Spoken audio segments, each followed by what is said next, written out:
Hello, everyone. How are you doing? Welcome to Facts and Two Cents. This is Petal. Hope you're having a great weekend so far. At least hope you're trying to have a great weekend. I know lots are going on in the world, and so can be very challenging. But whatever it is, I hope that you are having a moment where you are, able to get some peace and protect your mental health in lots of different ways. So again, welcome to Facts and Two Cents. As you know, we are a channel that's supposed to these two on the screen, Harry and Meghan, looking absolutely fabulous. I think this was part of the Heart of Invictus docu series. I love this photo so much. It's like photos that we haven't seen, and that was in the series. So it's like, oh, they were so great. And obviously that was at the Hague. And so I was just like, oh, our faves doing whatever it is they're doing in Montecito under their tree. Hopefully, just praying that they are at peace and praying that whatever they're doing, they're having fun, they're having a great time with their family, growing in love and all of that stuff with each. I mean, that's, again, that's what we pray for. So we just pray that's where they are. Obviously, our other faves are their little ones, Archie and Lily, and the little animals that's running around, the little dogs and the chickens and everything, and also Mama Doria. And so all of our faves that we are very, very, very petty and biased about. And if you come after them, we'll come after you. So don't come after our faves. There you go. Anyways, what is going on? Well, some really cool stuff, actually. If you have been, maybe I have not had a chance to jump on Baron and the Duchess of Success lately, but I am sure they probably have covered this. But for those of you who have not, had a chance to do that and have not heard, well, Story Syndicate, they are the producers of Harry and Meghan docu-series, as you can see there. And so they posted, we are thrilled that Harry and Meghan, which is the docu-series, and they're documentary producers. So these are the other documentaries that they've produced that also says, I am Vanessa Gullen and Take Care of Maya, have been nominated for the 2024 Real Screen Awards. You can find all three amazing projects on Netflix. So congratulations to Story Syndicate. They did a great job, as we know, with the Harry and Meghan docuseries. And so we are very much looking forward. I think the award ceremony is definitely next year. And so I think it's January or something of next year, I think it is, or February, something like that. But anyways, so the category that they're nominated in is nonfiction, history, and biography. So that's the category they are. So congratulations, Archwell and Story Syndicate and Harry and Meghan. Very, very excited. Obviously, we thought they should have been nominated for the Emmy. We know what the drama that happened around that time. And so, yeah, but I mean, the docu-series is amazing. And obviously a lot of things that come out after the documentary just prove that Harry and Meghan are telling the truth, including the Byline Times article that just happened, their last monthly article that just came out. So awesome. I'm sure that the Sussexes are very thrilled about this.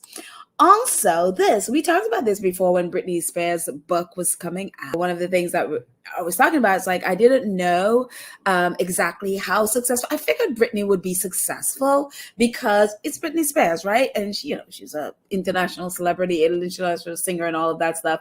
So I always knew that it would definitely be successful, definitely be bestseller. But I did not believe that it would eclipse Spare. I didn't, because the buzz isn't there that Spare has. And I think the thing about Spare is not just all the, say the juicy stuff from the palace. One of the things that makes Spare so different and so exceptional is because it's written, it's amazingly written. Prince Harry did such an incredible job voicing it.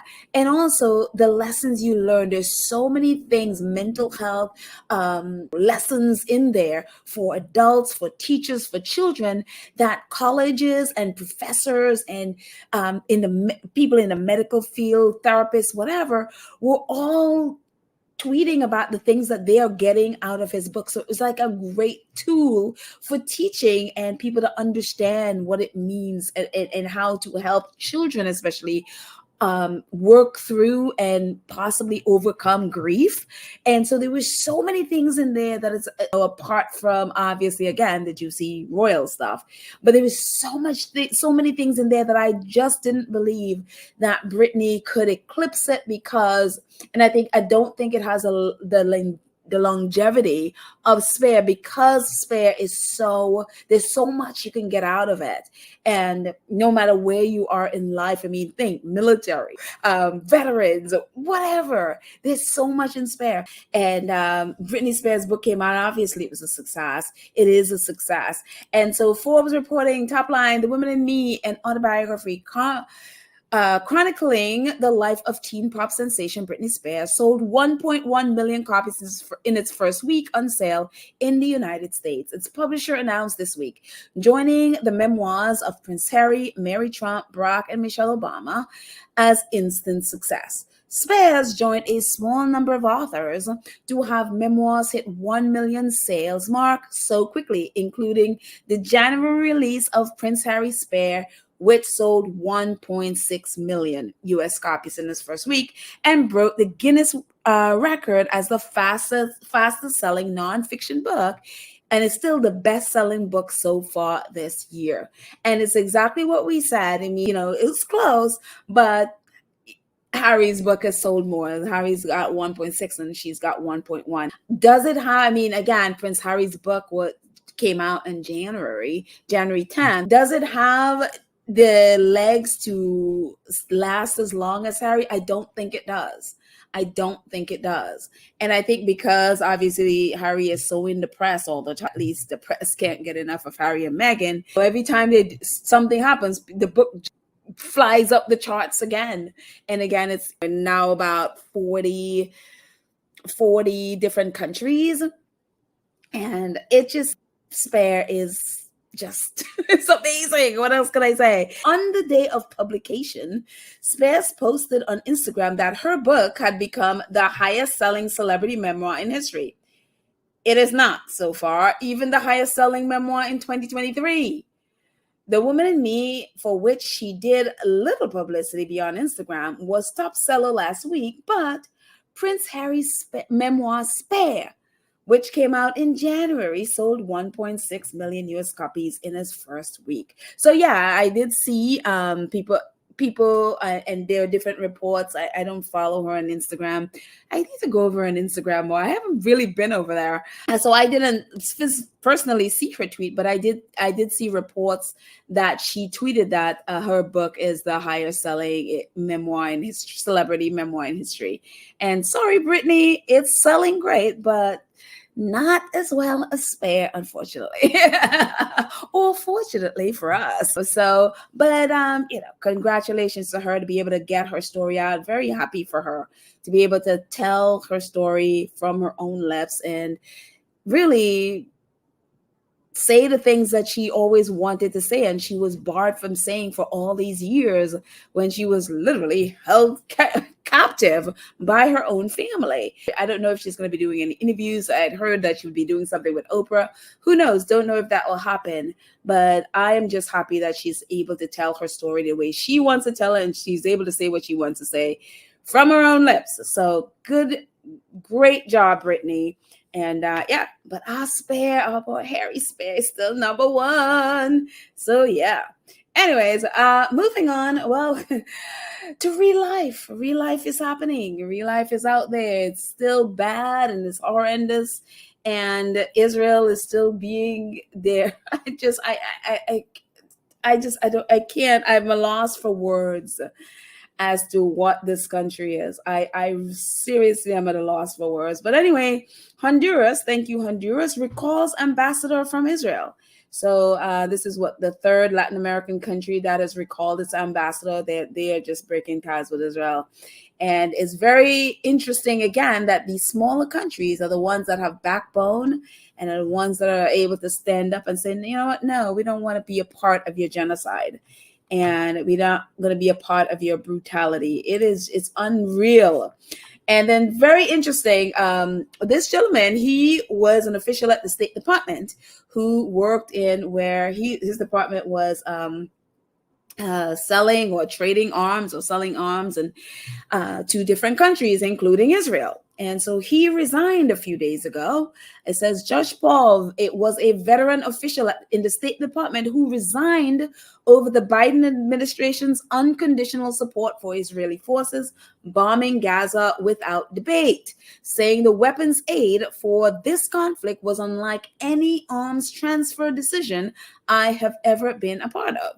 And what he said, it was a video, as you can see from Democracy Now. Usually when you have these where, you're sending off arms or transferring arms to another country, there's lengthy debate. There's people making sure specifically what these weapons or whether you're selling guns or vehicles or whatever it is, bombs, whatever it is you're sending, that they're going to be not specifically targeting civilians and all. I mean, they try to, as much as possible, limit this falling on innocent people, which, I mean, with war, that's always happens anyway, but they do have a protocol and a lengthy one where people, professionals in these areas, voice their opinion and ask tough questions and all of that stuff. And all of that stuff was completely thrown out. It was like this order came down from the top, meaning Joe Biden and his administration. It came from the top. No questions asked. We're not going to ask any questions. We're just transferring. And he's like, I don't want to be part of this. This is wrong. And so he resigned in protest. And so he was speaking to Democracy Now! If you want the video, send me an email. I will send it to you. I will send you the link. And so it's good to see that people are not enough and not quick enough in my book. 10,000 people has now died, including over almost 4,000 children and babies. These people should have, the moment they saw this happening, they should have been like, no, I'm out of here. I'm going to speak out about this. Yeah. So, but good for him that he left and is speaking out about what is happening. This is unbelievable what is going on in I can't even. Anyway, so again, this is good news. So hopefully more and more people will speak up. Tonight I saw where there's this huge march in Washington today. I think what they said is like the largest protest in U.S. history. So it's happened, and I think it's still happening right now in DC. They're protesting right in front of the White House. And some of Joe Biden's staff is out there protesting with signs saying, where is your staff? And we are calling for a ceasefire. There are congressional staff out there saying, we are staff of Congress. We're calling for a ceasefire. So more and more people are like, we're not going to sit back and allow you to just use taxpayer money to go fund Israel's genocide. And so it's really wonderful to see. Yesterday, it was really great last night to be able to go to one of the protests here in New York. This was for healthcare workers. So hundreds of them came together protesting the war because, as you know, if you've been paying attention at all, in Gaza especially, doctors, the ones that have not been bombed, doctors are now having to perform all these, whether it's C-section, women delivering babies, all kinds of, think of the most painful things, amputations, all these things, without anesthesia, without, pain killers, without anything. They have literally nothing to safely do these things. It's been completely stripped, including electricity, including water. It is horrendous. I don't know for the mental health how you recover from these things. I cannot fathom. So these healthcare workers were together last night. So I was there at their protest last night, and it was just, oh my goodness. So these are some of the photos and some of the signs that people had, and it breaks your heart. It really breaks your heart that in 2023, we literally have to protest a genocide. We literally have to protest to get people in the United States government to not fund an apartheid state, an apartheid terrorist state. And it's unbelievable that that is the place we are. But here we are.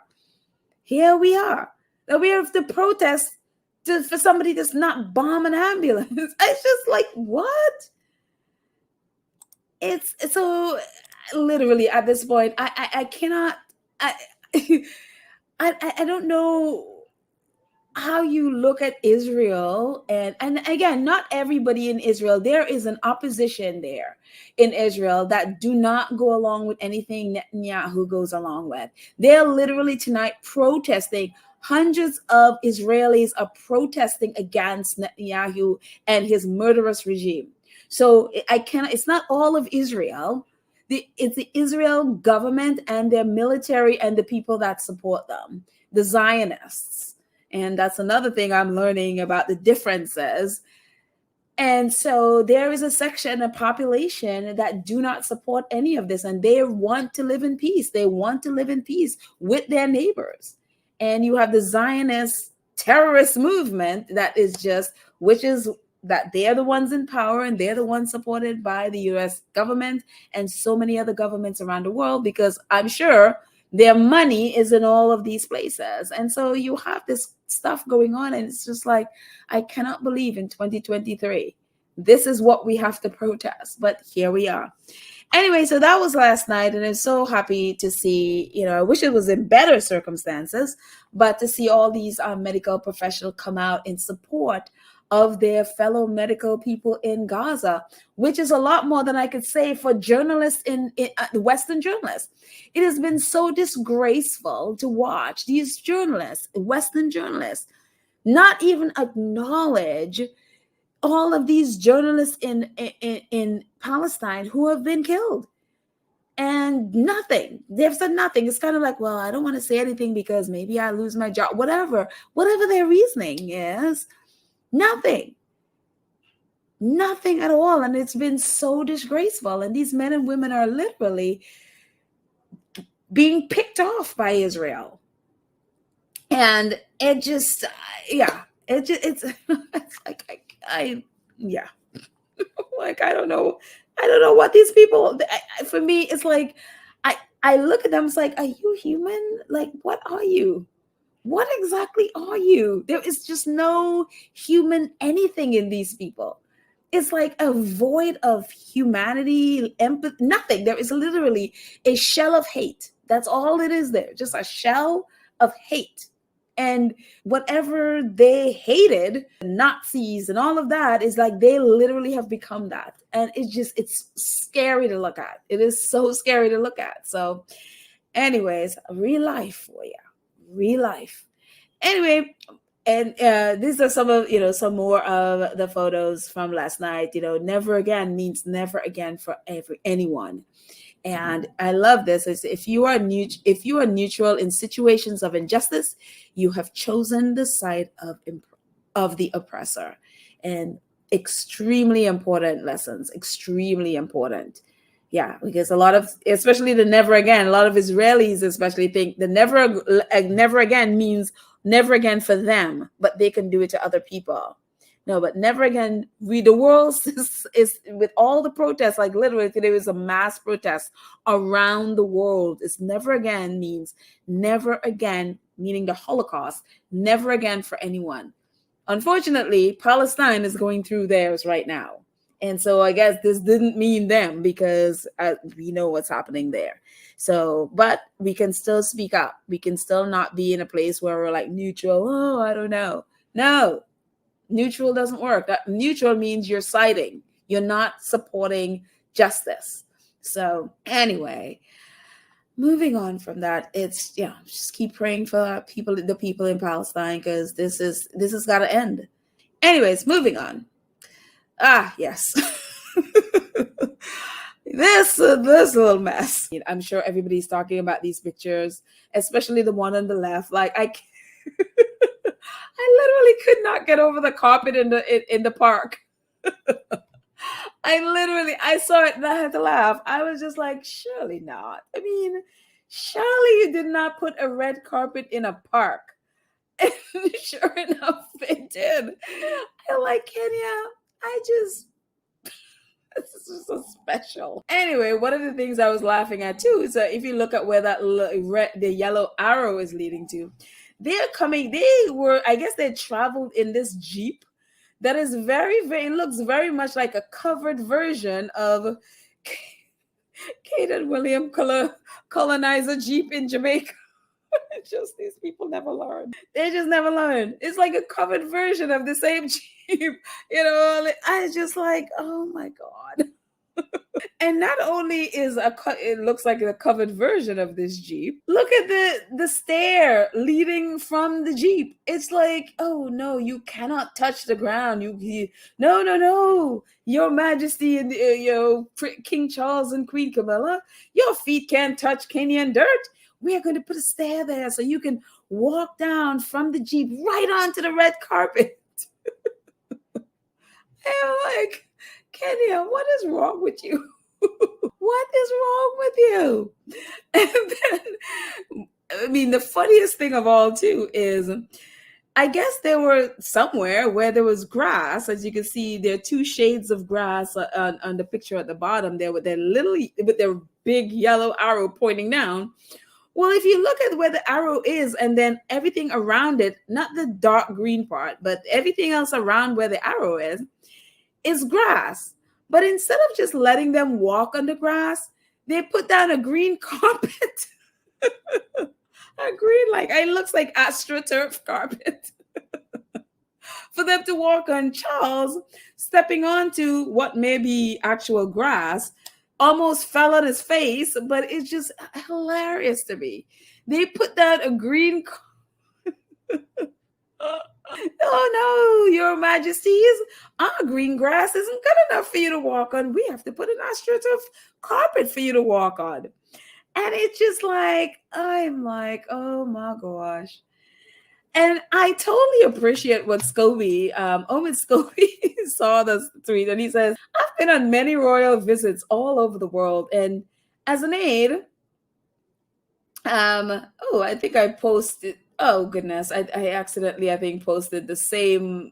I meant to post both of his tweets, and I think I posted the same tweet twice. Oh well. I've been on many royal visits all over the world and seen aides run around requesting last-minute tweaks or changes before royals arrive at engagements, including red carpets that have been deemed unnecessary. And so he was talking about how cringe, this first tweet, it was about literally how cringe this red carpet nonsense is. Like, oh my goodness, surely the aides.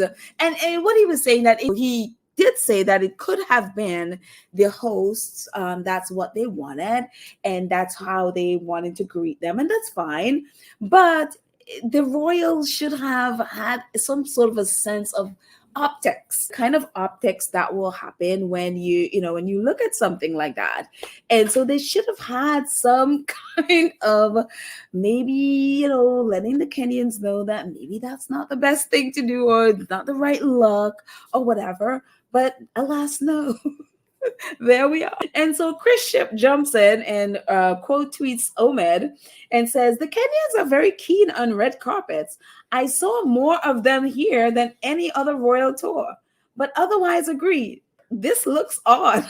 And he's mentioning the red carpet in the park. It does. I mean, it just looks crazy. And again, I don't know, maybe the royal aides wanted to have it not there, and and the Kenyans are like, no, we wanted there. It's how we welcome people and how we treat our guests. I mean, and if look, if this is what they want, you go along with the host. You don't want to be disrespectful. That could be the thing, but it's just very cringe. It is extremely cringe.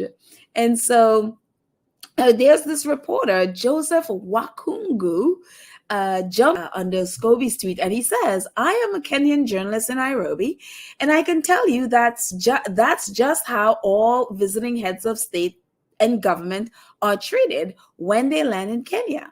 He goes on to say, we were glad to have him, basically King Charles. We were glad to have him.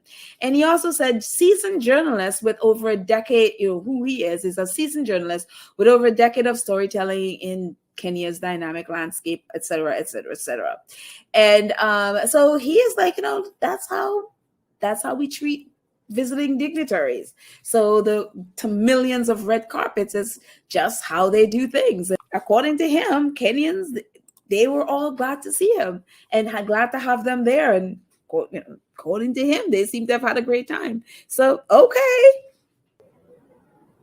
okay. So moving on, Sky News host Andrew Bolt causes uproar over we gave you English comment after King Charles's visit. While hosting the Bolt Report show, the Australian show host wondered why the Kings acknowledged that many Kenyans suffered under the hands of colonialists. He opined that Kenya would not be where it is if the colonialists did not come to Kenya. According to Bolt, the king needed to demonstrate pride, opining that apologizing would taint British history. There are bad things we did, but there are also good things we did. We gave you democracy, even if Kenya does not always live up to it as it should. We gave you the gift of the English language. I have been to Kenya and looked around and think that if British hadn't been there, then it wouldn't have been good as it is. I don't even know where you go with this. Honestly, I have no idea. I'm at a loss.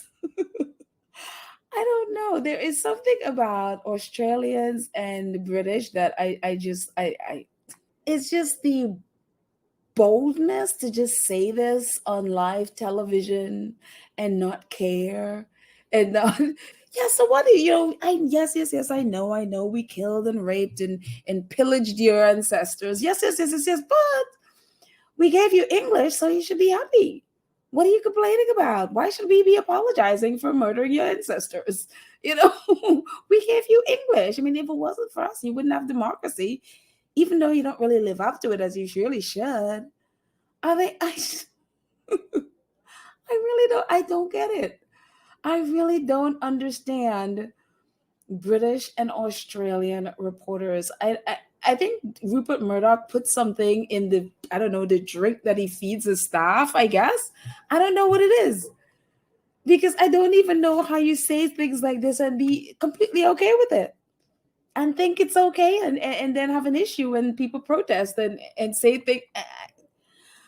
Anyway, moving on. I just can't even. One of the things, staying with the royal family and their nonsense, one of the things that, as a teacher, one of the things I always say, unless you are willing to hear the absolute truth, don't ever ask children things about yourself. Like, for example, do I look fat? Or is my breath smell? Or how old do you think I am? Because if you don't have a strong sense of self, and you're not willing to hear the truth, don't ask children. That's just, yeah, don't do that. Because they're going to tell you the blunt, honest truth, and you're not going to like it, and it's going to destroy you. And they're going to do it in all love. And again, they have no filter. So they're just going to tell you the blunt, honest truth. And you're just going to have to deal with it. You're going to sit there and be destroyed about it. So Prince William learned that very, very hard lesson while he was, I think, in Scotland, in Scotland, when he was with a bunch of kids and one of the children asked him his age. So instead of telling the child his age, he said, well, guess. And well, the child guessed. And again, as you know, with kids, they'll tell you what they think. The child guessed he was 57. And William, who is actually 41, is Telegraph is like, me? William is like, me? 57? You must be kidding. Prince of Wales responds to the child's guess of his age on school visit. And and he's like, I'm not that old. But I mean, looking at William, and again, when you're basically a hateful person like William has been, it ages you. And he does look much older than his actual age. So if you're going to ask this to a child, trust me, they're going to tell you. And kids are like that. They always guess really high numbers. So I'm amazed that they guess 57. Some of them would have probably gone like 75 or something. But yeah, it was, of course, he laughed it off. But again, with children, there are certain questions, unless you have a strong sense of self and a strong sense of self-worth, you don't ask kids. Again, don't ask kids if you look fat or if mommy looks like she's pregnant or something. Like, don't ask them. Just bypass the kids. Anyway, so William learned that a big lesson there. And again, as a father of 3, he should know better than to ask kids those questions and do it in public. Yeah, don't do that. Staying on William for a bit, we talked a lot about William being his work shy self, and how this is just it's not a new thing. And it's very, very interesting how back in the day, how they reported on this. I think this article was in like 2005 or something like that. And back in the day, that they were very honest about, well, at least to a point, honest about him just sort of like flailing all over the place and not really knowing what to do. With attention focused on his brother, Prince William has been able to pursue his final year at St. Andrews in relative peace and quiet. The question is now looming in the courtiers' wing mirrors, though, is what on earth our future king, who will turn 23 in June, is going to do with himself afterwards. Everyone always assumed that he would go straight to Sandhurst and that would be that. I'm told the truth is, though, he does not want to be there as a junior to his brother. And since Harry doesn't start until the spring, that means he's going to have a spare year on his hands. He also made it quite clear that he doesn't want to do official engagements in the meantime. And so there was all this, again, I think William has been that way his whole life.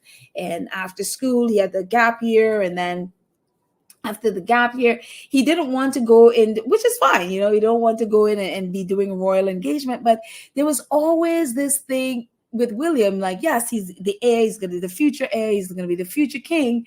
But he's just always been all over the place. There's not been a thing where you can be like, okay, William has done this and he's accomplished this thing, and then he's moved on to this thing. The way Harry has, where Harry, he started with St.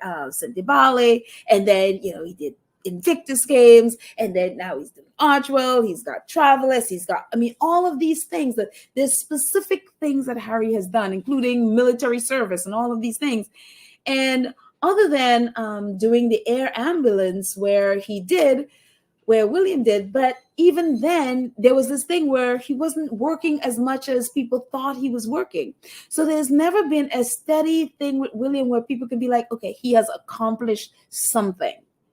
And before, especially before Meghan got there, they would be talking about this all the time. The work shy Willie label that he got.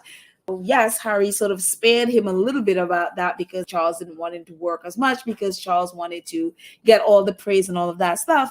But apart from that, there's always been this sort of up in the air what he's going to do. And it's almost like, well, I'm just waiting to be king. I don't have anything solid that I could say, okay, I accomplished something. And it is just, again, even with this Earthshot mess coming up sometime where I think everybody is sort of forgotten about, even that is not his. And of course, we know that whole story. We've done a whole podcast about, basically stealing that idea and claiming it to be his. So it just, I don't know. It's like his whole life is, I'm waiting to be king. That's it. That is it. And the other life is, his mission is to bring peace to the Middle East. And I guess he forgot that, because this would have been a good time to start. This would have been a good time. We need peace in the Middle East right now. And I guess William forgot that was his life's mission. Unbelievable. Anyway, and Suits doing what Suits always does. It's on top. I mean, we thought that Suits was gonna be. I always knew that Suits was gonna be like the show of the summer, but it's like Suits is the show of the last 6 months of the year. And Harry. Tana Country is checking in with Harry. Is one of those articles is checking up with Harry and see what he's doing. But I mean, it's just rehashing old things. But I love this part of the article. It says, by stepping back from royal duties in 2020, the Duke of Sussex gave up one of the world's most powerful pulpits, and one can't help but wonder whether he is going to go whether he is going in his new career as a content creator for streaming services. But consider this.